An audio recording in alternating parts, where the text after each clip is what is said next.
এই ছেলে, তুমি এখানে দাঁড়িয়ে বেয়াদের মতো সিগারেট টানছো কেন? সরি আঙ্কেল, সরি, খুবই সরি। ভুলবশত একটা ভুল করে ফেলেছি, ভুলে যাওয়া যায় না প্লিজ? মানে হয়েছে কি, আমি না আসলে রেগুলার স্মোকারই না, ভুল হয়ে গেছে, মাফ করে দেওয়া যায় না আঙ্কেল? তোমাকে ক্ষমা করা যাবে না। বাবাকে বলবেনই? হ্যাঁ অবশ্যই, শিওর বলবেন? অবশ্যই। মাফ করা যায় না? না, কোনো মাফ করা যায় না? কোনো হবে না। যদি আর কোনদিন সিগারেট না খাই তাও মাফ করা যায় না? না। ঠিক আছে। ঠিক আছে মানে? আচ্ছা ঠিক আছে। তুমি আবার একটা দুইটা সিগারেট ধরিয়েছো।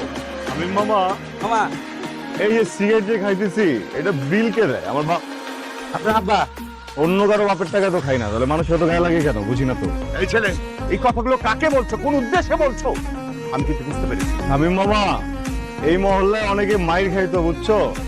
হাজারে লোকে ভরে গেছে, খালি বাপের বয়সী এই জন্য মাইরটা খায় না। আঙ্কেল,